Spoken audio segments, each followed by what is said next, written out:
Fala, minha rapaziada, tudo bom com vocês? Dessa vez estou aqui para a gente conversar um pouquinho, bater esse papo de seleção brasileira, cara. Eu me peguei pensando no dia de hoje, logo após assistir os melhores momentos entre Chelsea e Aston Villa, ou melhor, Aston Villa e Chelsea, né, pelo campeonato inglês. Estava analisando ali os melhores momentos para dar uma olhada e percebi, né, que pô, o João Pedro, atacante do Chelsea, muito bom jogador, excepcional, não precisa nem falar aqui muito dele, acho que a maioria de vocês deve conhecer, mas ele fez um hat-trick, né? Ele meteu 3 gols no Aston Villa, tá? No estádio do Aston Villa, né? E aí, pô, fiquei pensando, né, comigo mesmo. Falei, cara, será que ele já é o 9 da Copa? Já tá garantido, né? Será que vai ser ele?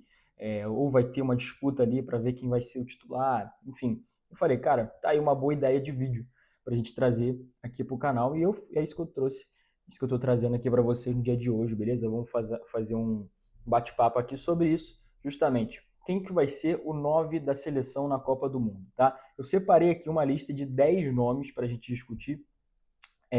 Separei aqui alguns argumentos também para a gente falar em cima disso.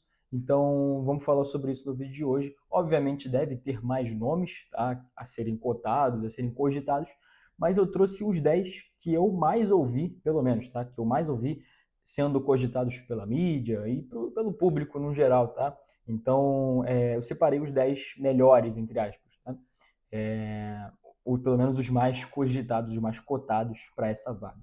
Beleza? Mas antes da gente começar o vídeo, cara, não esquece de deixar o seu like. Se você gosta do meu conteúdo, se você gosta do meu canal, cara, deixa o seu like, se inscreve no canal e ativa o sininho para você não perder a notificação de nenhum vídeo aqui do canal, beleza? Eu tô postando vídeo praticamente todos os dias, beleza? Se você não me conhece, meu nome é PH Miranda, né? Eu faço vídeo de futebol aqui no YouTube, então é muito importante que você se inscreva no meu canal, cara, e deixe seu like no vídeo para ajudar a impulsionar esse vídeo, beleza? Outro recado também importante é para você me seguir nas redes sociais, daqui na descrição do vídeo, tá? É só você pausar rapidinho e vai lá nas redes sociais, tem o Twitter, tem o X no caso, né? Tem o Instagram e tem o TikTok também, tô postando bastante conteúdo lá, vídeo, reels, TikTok, enfim, é muito importante que você me siga lá também para ajudar a contribuir aqui com o canal e valorizar o meu trabalho, beleza? Bom, vamos começar falando do assunto do vídeo, né? Do que me levou a fazer esse vídeo, o João Pedro, né? O João Pedro, cara, tá fazendo uma temporada espetacular e aqui eu acho que eu tive esse pensamento, né? E eu acho que sim, a vaga dele está garantida. Não sei se titular, mas a vaga eu tenho certeza que ele vai estar na Copa do Mundo, a não ser que aconteça alguma coisa com ele, né? De lesão. Vou até bater na madeira aqui, ó. Mas, se Deus quiser, não vai acontecer, pelo amor de Deus. Mas, eventualmente, se acontecer alguma coisa, pô, que possa tirar o João Pedro da Copa, é justamente isso, uma lesão ou algo assim do tipo. Porque eu não vejo o João Pedro não indo para essa Copa do Mundo, beleza? Então, acho que a vaga já está mais do que garantida para o João Pedro, tá? Então, para ter uma ideia, os números dele são, pô, absurdos, tá? Na Premier League, são 38 jogos, 16 gols e 9 assistências. Ou seja, é uma temporada de 26 participações em gols em 38 jogos na Premier League, não só na Premier League, né, mas Copa da Inglaterra, Champions League, FA Cup, entre outros, tá? Então é uma temporada espetacular, isso tirando os gols que ele fez no Super Mundial, por exemplo. Então, se juntar isso tudo, ele já tem 20 gols com a camisa do Chelsea, tá? Em praticamente menos de um ano de clube. Então, realmente são números muito interessantes, tá? Agora, falando de estilo de jogo, porque número, até pô, o centroavante da Série B tem números excelentes, beleza? Mas falando do João Pedro em si, cara, como jogador, né, tecnicamente falando, eu acho ele extremamente encaixe perfeito ali com o sistema de jogo do Ancelotti, tá? Visando um esquema em que o Ancelotti tem utilizado isso recentemente, né, nas últimas escalações dele, nas últimas convocações dele, ele tem utilizado um esquema de 4-2-4, né? Com 4 atacantes e aí 2 centroavantes, que no caso um desses centroavantes ele desce mais como quase um falso 9, como um camisa 10 que pisa muito mais na área. Tá? Você tem uma leve diferença do falso 9 para o jogador que ele está acostumando levar para ser esse segundo atacante, tá? De ponta de lança, digamos assim. Tá? O João Pedro ele seria o 9-9, tá? Aquele cara lá que vai ficar para cravar o gol, mas ele consegue fazer essa função de falso 9 também, se necessário. Tá? Eu acho que ele consegue, porque ele tem muita técnica, ele jogou muito assim no Chelsea. Tá? Essa função que eu falei, que é um camisa 10, que pisa muito na área, ele jogar assim muitas vezes com o Maresca, tá? O ex-técnico do Chelsea, né? Agora é o. Não vou lembrar o nome do que assumiu, mas enfim. Agora é outro técnico e ele está jogando mais de 9, mais realmente centralizado ali, de um cara de área que finaliza as jogadas e tem dado muito certo. Tá? Desde que esse novo técnico chegou, já são 6 jogos, 6 gols de chupa dele com a camisa do Chelsea. Então, realmente são números muito interessantes dele jogando nessa função. Eu acho que pode dar muito certo e a vaga dele, para mim, já está garantida. Tá? Agora, se vai ser titular, aí já é outra coisa. A gente vai discutir sobre isso, beleza? O próximo nome é o Endrick, o menino Endrick, cara, aí não tem muito o que falar. Ele é espetacular, um jogador estupendo, tem muito a crescer ainda, potencial, o teto dele é gigantesco. Mas falando de momento, eu acho sim que ele pode estar nessa convocação. Tá? Existem elementos, acho que existem muitos elementos, na verdade, para você convocar o Endrick nessa convocação agora do dia 16 de março. Né? A gente vai ter a data FIFA agora no final de março, né, para os jogos com França e Croácia, ou seja, são excelentes desafios, excelentes enfrentamentos para a seleção realmente provar que está disputando um alto nível. E, cara, o Endrick não é nem um pouco né, não tem perigo da gente falar que ele é sim um dos melhores nomes para centroavante do Brasil, da seleção brasileira no caso. Né? Então, cara, para você ter uma ideia, são 11 jogos agora com a camisa do Lyon, tá? Desde que ele chegou, 5 gols e 4 assistências, ou seja, são 11 jogos e 9 participações em gols. Então, é uma média absurda. Tudo bem que é um período muito curto, mas se você analisar a constância dele, sempre que ele entra em campo, ele consegue entregar, contribuir, seja no Real Madrid, seja no Lyon, seja com a seleção brasileira e, obviamente, com o Palmeiras, não precisa nem falar de tudo que ele fez lá.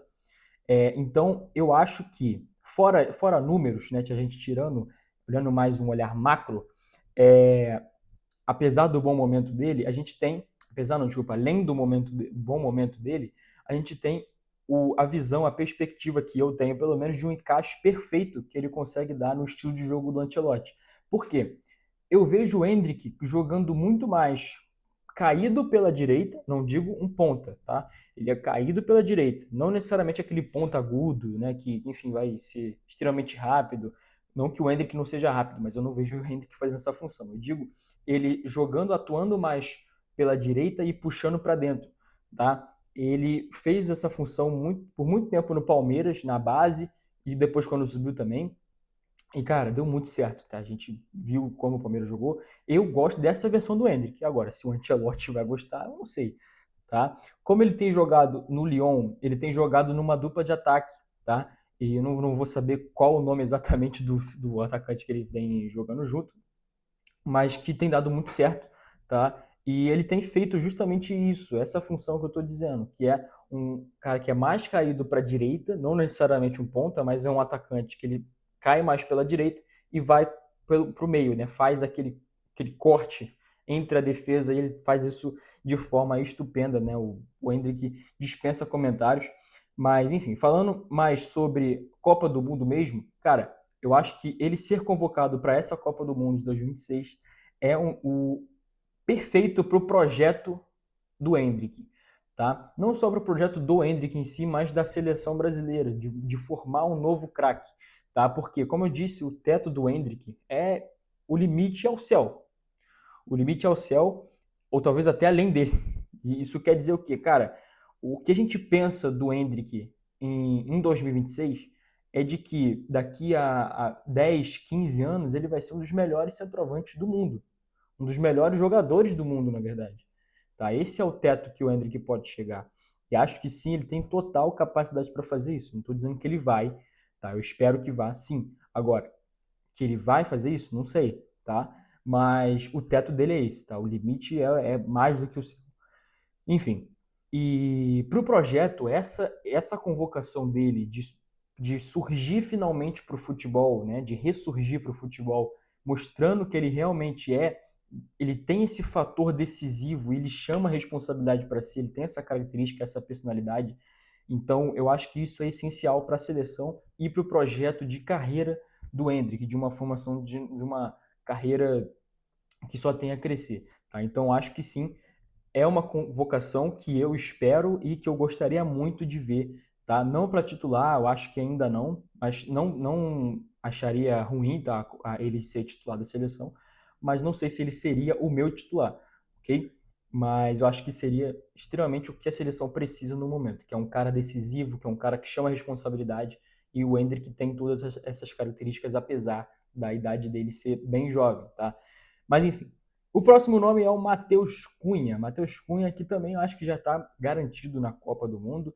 Porém, esse cara eu acho que ele não vai ser um 9, ok? Eu botei ele na lista justamente pelas pessoas cogitarem ele como um 9, mas na minha opinião, ele não é um 9, cara. Ele não é um 9 assim, de aquele 9 centralizado, que, pô, fazedor de gol. Não que o Matheus Cunha não saiba fazer gol, mas eu quero dizer que não é aquele ponta de lança que, enfim, centroavantão mesmo, né, que só finaliza jogadas. O Matheus Cunha é muito mais um camisa 10 que pisa na área e faz aquela função que eu falei lá no início, que eu acho que se encaixa perfeitamente no estilo de jogo do Ancelotti, que é um cara que é um pouco mais recuado, que é quase um camisa 10 que pisa muito mais na área. Eu acho que o Matheus Cunha tem todas essas características. É um cara, aliás, que faz muito bem a função, que, aliás, eu até deixei de comentar sobre isso, que esse cara que eu falei na seleção brasileira, que é esse segundo atacante, né, que é esse camisa 10 que pisa muito mais na área, quem faz essa função, quem fazia essa função era o Rodrigo, que infelizmente está fora da Copa do Mundo, né, por aquela lesão dele de ligamento cruzado anterior.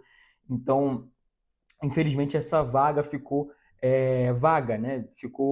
Não está preenchida. Então, o Matheus Cunha, eu acho que sim, ele deve ocupar essa vaga, tá? Eu acho que realmente ele tem todas as características para ocupar essa vaga e ser um bom nome, né? Ele vive uma ótima fase, aliás, ele é um dos pivôs, né, que tem trazido essa boa fase de volta para o Manchester United, né, que está voltando, né, a ser aquele Manchester mais temido, digamos assim, né?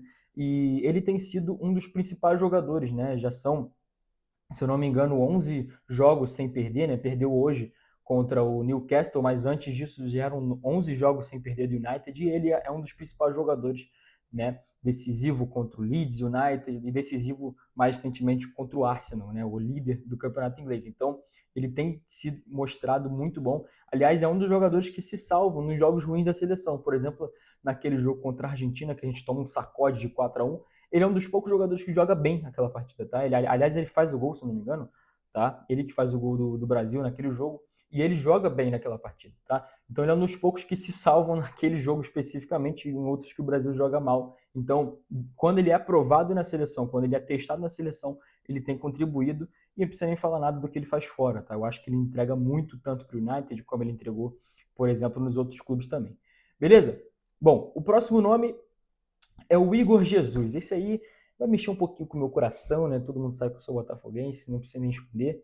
Mas, cara, acho que não precisa nem falar nada. São 12 gols e 4 assistências em 38 jogos, além de ele ser o artilheiro do time dele na temporada, o Nottingham Forest, além dele ser também o artilheiro da Europa League, da competição Europa League na temporada, beleza? Então, são números espetaculares, tá? O Igor Jesus é um centroavante espetacular. Eu sou muito fã dele, muito fã mesmo, apesar de ser botafoguense. Apesar não, desculpa, por causa, né, muito de eu ser botafoguense, mas, cara, nem se eu fosse botafoguense, eu também seria muito fã do Igor Jesus. Eu acho ele um centroavantaço, um cara que sabe fazer gol, que sabe se posicionar, que sabe ocupar espaço, sabe quebrar linha, né, enfim, como ninguém. Eu convocaria muito Igor Jesus.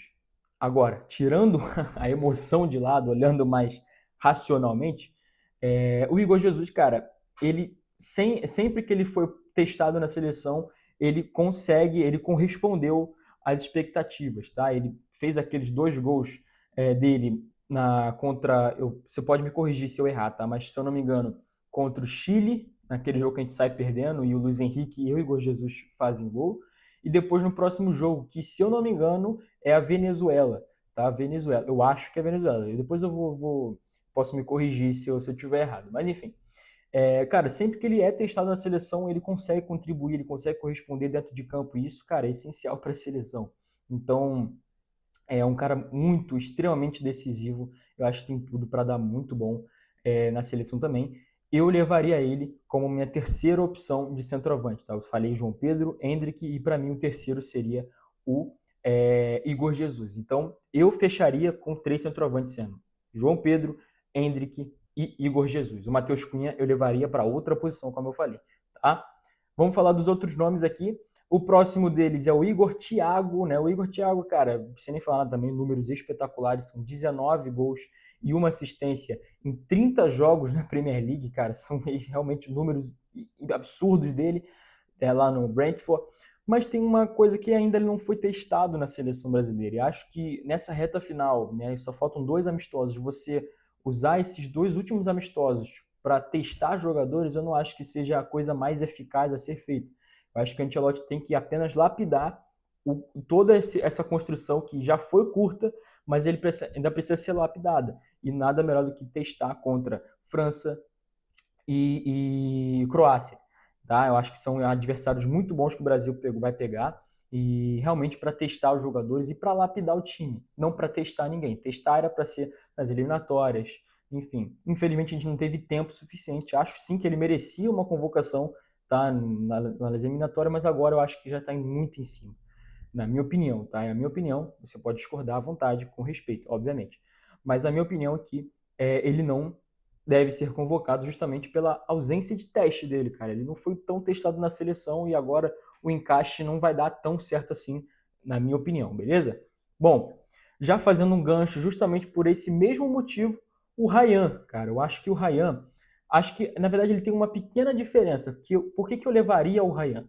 Eu acho que eu até levaria, no caso, né? Eu não sei se eu levaria, mas eu levaria ele mais como uma opção de ponta direita, não como centroavante. Essa é a grande diferença. Eu acho que o Ryan ele pode sim se encaixar muito bem com o estilo de jogo do Ancelotti, justamente porque ele tem um estilo, né, uma características, ele tem várias características que são exatamente o estilo de jogo que o Ancelotti gosta muito. Ele é rápido, ele é forte e ele é decisivo. Ele sabe fazer gol. Ele tem essa característica muito forte, né, dele. Então, essa personalidade do Ryan é uma coisa que o Ancelotti gosta muito. Eu acho que ele se encaixaria perfeitamente. Agora, ele tem o mesmo critério que eu utilizei para o Igor Thiago. Ele não foi testado na seleção ainda. Mas, diferente dele, eu acho que, diferente do Igor Thiago, desculpa, o Ryan, eu acho que sim, pode ser que venha a ser testado, tá? Porque eu gostaria de ver ele atuando de ponta direita, justamente porque eu acho que ele tem um perfil muito, muito, realmente muito que se encaixa com o perfil do Ancelotti, tá? Eu realmente acho isso, diferente do Igor Thiago, por exemplo, que é um atacante que eu não sei se encaixaria tanto assim com o Ancelotti, tá? Apesar dele estar fazendo uma temporada espetacular, eu não sei se ele se encaixaria com o estilo de jogo do Ancelotti, beleza? Mas bom, o outro nome aqui é o Pedro. Já vou citar os 3, né, do Brasileirão. O Pedro, o Vitor Roque e o Caio Jorge. E para mim eu não levaria nenhum dos 3 por questão de momento.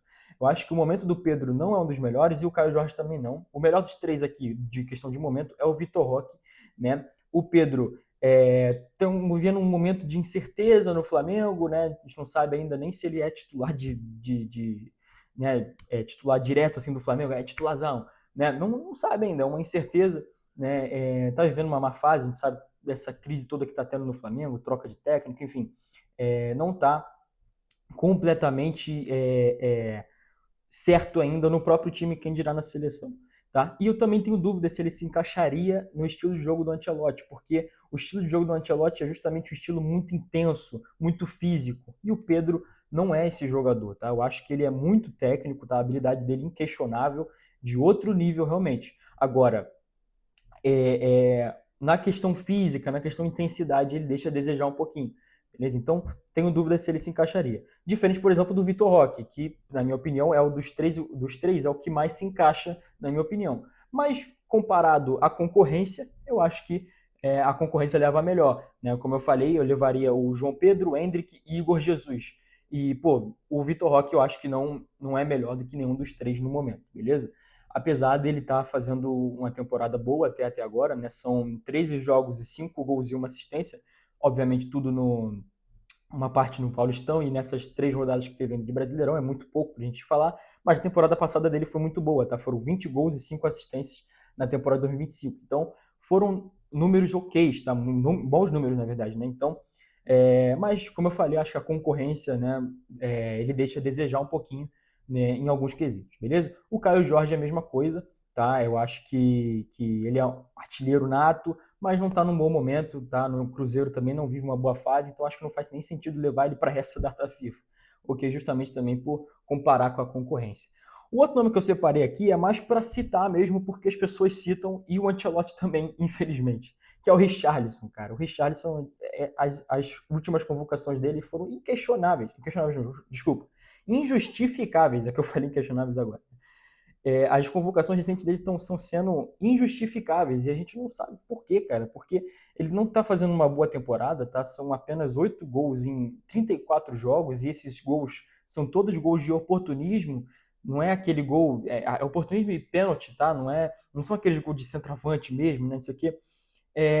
Cara, ele tem algumas características boas, mas a maioria delas não está sendo bem aproveitadas nesse Tottenham, que está jogando muito mal. É o 16º colocado do campeonato inglês. Então, cara, os números deles não são bons, obviamente, consequência da temporada ruim do Tottenham também, tá? Mas ele é um dos caras que está sendo muito criticado lá e acho que não tem motivo nenhum para convocar ele. Desde a última convocação não fazia menor sentido convocar o Richarlison, ainda mais com o leque grande que a gente tem, de uma gama grande que a gente tem de centroavantes bons na seleção brasileira. Então para mim, não faz o menor sentido levar o Richarlison, beleza? Bom, rapaziada, esse foi o vídeo. Espero que vocês tenham gostado da minha análise aí. Tentei resumir bastante o que eu penso de cada jogador. Se você pensa diferente, deixa nos comentários, cara. Deixa aí uma sugestão. Se você acha que algum outro jogador que eu deixei faltando aqui de citar, então, pô, deixa nos comentários. É muito importante que você participe desse feedback para mim, beleza? Bom, tamo junto. É nóis. Valeu. Até o próximo vídeo.